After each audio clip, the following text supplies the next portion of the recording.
भगवान ने सबको जन्म देकर इस दुनिया में भेजा है, पर अक्सर यह देखा गया है कि बहुत से लोग अपने लिए जीते हैं, अपने परिवार के लिए जीते हैं, पर कुछ लोग ऐसे होते हैं जो अपने और परिवार के लिए तो जीते ही हैं, साथ साथ लोगों की मदद करना भी अपनी आदत में शामिल कर लेते हैं।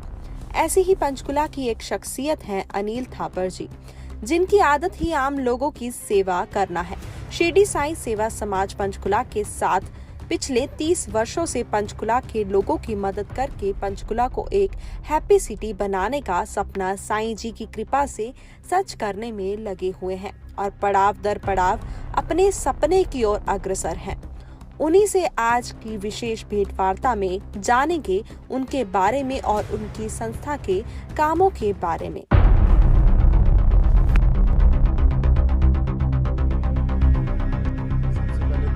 बहुत स्वागत है आपका हमारे चैनल बदलते अल्फाज में। Thank you sir, thank you very much. Sir आपका नाम सर? ताराचंद गर्ग।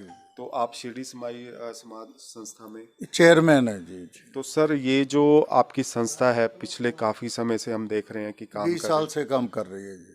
तो अभी सर जैसे पीछे टाइम में कोविड के टाइम में जो आप कर रहे हैं बहुत काम किया जी। हमसे हो सका, हमारी संस्था ने सबने मिलके ये काम किया है। धन्यवाद जी।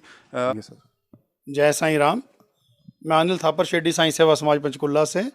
हमारी संस्था करीब 1989 की रजिस्टर्ड संस्था है। 30 सालों से हम सेवा करते आ रहे हैं। तो ये 65th शादी है, 65वीं शादी आज हो रही है। तो ज़रूरत का सामान हम ये दुर्गा बहन को बिल्कुल नहीं जानते, हमें नहीं पता ये कौन है, हमें बिटिया के बारे में नहीं पता। हमें ये पता है कि ये हमारी बिटिया कुछ आस लगा के हमारे पास आई है। तो दुर्गा जी का फ़ोन आया था कि आपके बारे में पता लगा है कि आप लोग ऐसे ऐसे सामान देते हैं। तो हमने कहा कि बिल्कुल हम देते हैं, हमें अपना डाटा भेजो। तो इन्होंने अब जाना अपने गांव शादी करने। तो इन्होंने कहा कुछ हमें रसोई का सामान चाहिए। तो ये तो उल्टा शर्मा रही थी, बताने लगे। तो हम अपनी तरफ से पूरी रसोई का सामान, इनको सिलाई मशीन, कंबल, रजाइयाँ, स्वेटर और शॉल, सूट्स और जो कुकिंग का सामान है वो भी दे रहे हैं सारा, शिरडी साईं सेवा समाज की तरफ से। तो हमारे लिए ये कोई बड़ी बात नहीं है। हम किसी को नहीं ये कहते कि हम गरीबों की सहायता करते हैं। हम ये मानते हैं गरीब वो है जो समर्थ होते हुए भी किसी की हेल्प नहीं करता। गरीब वो है, लेने वाला गरीब नहीं है। सर इसके अलावा और भी जैसे सुनने में आया कि आप खूनदान कैंप या मेडिकल चेकअप कैंप वो भी आप समय समय से लगाते रहते हैं, उसके बारे में? हाँ जी। हमारी संस्था ने करीब हम 15 साल से लंगर लगा रहे हैं जी, जो करीब 10,000 लोगों का एक बार में बनता है। करीब महीने का 50,000 लोगों का लंगर बनता है। तो अब एक जैसे कोविड के दौरान हमारी संस्था ने हज़ारों किलो राशन बांटा है, करीब 80,000 किलो राशन बांटा है। उसके अलावा मजदूरों में जो मजदूर फंसे हुए थे उनकी हेल्प करी है। पीछे झुग्गियाँ जल गई थी, सारी झुग्गियाँ दोबारा बनाई हैं। तो मेडिकल कैंप लगाते हैं हम। तो हमारी संस्था का अब एक टारगेट है कि हमने पंचकुला को एक हैप्पी सिटी बनाना है। तो उसी उपलक्ष्य में हमारी संस्था के यहाँ पे पंचकुला में, वैसे ट्राई सिटी में हमारे 2.5-3 लाख मेंबर्स हैं, पंचकुला सिटी में हमारे करीब 50-60 हज़ार 70 हज़ार मेंबर हैं।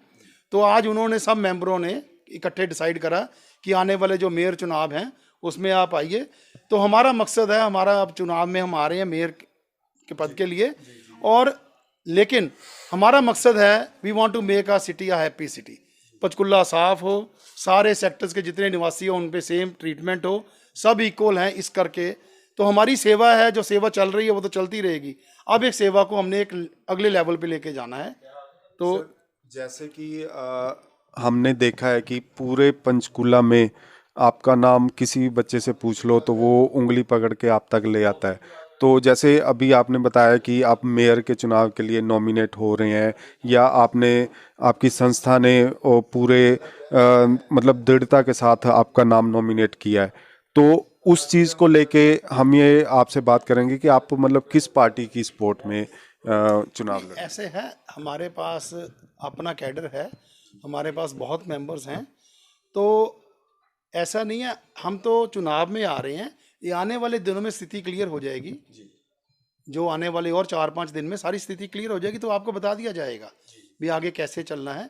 लेकिन ये श्योर है कि मेयर के चुनाव के लिए हम आ रहे हैं जी, शिरडी साईं सेवा समाज की तरफ से। बाकी हमारा कोई हज़ारों यूनिट हम ब्लड इकट्ठा करके दे चुके हैं। हम कॉलोनियों में पानी की सप्लाई करते हैं। हमारे यहाँ पे गरीब बच्चों की शादी होती है। लेकिन जो ज़रूरतमंद हैं, मैंने आपको फिर दोबारा रिपीट कर रहा हूँ, जो ज़रूरतमंद है उसके लिए हमारे द्वार 24 घंटे खुले हैं। जो शमशान घाट की सेवा हमारी 365 दिनों की चलती है। यहाँ पे ऐसे लोग हैं जिनके पास बिल्कुल भी पैसे नहीं हैं लकड़ी के लिए, उनके हम संस्कार कराते हैं, उनकी अस्थियाँ भी हम छोड़ के आते हैं हरिद्वार। तो इसके अलावा वृद्ध आश्रम हम चला रहे हैं, कुष्ठ आश्रम में हमारी सेवा चलती है। फिर हमारा एक विकलांग बच्चों का स्कूल है, वो चल रहा है। सबसे बड़ी चीज़ हमारी संस्था की चल रही है, जो बच्चे सड़कों पे भीख मांगते थे, कूड़ा उठाते थे, हम उन बच्चों को फ्री में एजुकेशन देते हैं, उनको खाना पीना देते हैं, रोज़ उनके स्कूल बैग्स देते हैं। सबसे ज़्यादा बड़ी ज़रूरी चीज़ है, हम उन बच्चों को घरों से लेके भी आते हैं। तो हमारा मकसद है कि हर बच्चा पढ़े, मेरा पंचकुला शहर सुखी रहे, आबाद रहे, और सारे सेक्टर, चाहे इधर के सेक्टर हैं, चाहे गग्गर पार के सेक्टर हैं, चाहे कॉलोनी हैं, चाहे गांव के सेक्टर्स हैं, सारे खुश रहें, इक्वली ट्रीट हों, ताकि सबके चेहरे में हंसी आएगी। तभी हम फक्र से कह सकेंगे, हाँ, I belong to Panchkula, I belong to a happy city. Thank you very much sir, thank you very much. ये थे अनिल थापर जी, शिरडी साईं सेवा समाज रजिस्टर पंचकुला के प्रबंधक, और जिन्होंने बताया कि उनकी संस्था कैसे काम करती है, क्या काम करती है और किसके लिए काम करती है। दुर्गा, कहाँ से आए हो आप? मनी माजरा से। तो आपको कैसे पता चला कि ये जो शिरडी समाज है, ये जो संस्था है, ये गरीब लोगों की मदद करती है और लड़कियों की शादी करवाती है? ये हमें किसी ने बताया जी, इसीलिए हम यहाँ पे आए कि हमारे को कि यहाँ से लड़की के लिए हेल्प मिल सकती है, मदद मिल सकती है, इसीलिए हम यहाँ पे आए हैं। तो आपको जो सामान मिला है, आप शिरडी समाज का और साथ में जो भी शिरडी समाज के मेंबर्स हैं उनका धन्यवाद कैसे धन्यवाद करना चाहती हूँ जी, मैंने सबका, सर का। Thank you.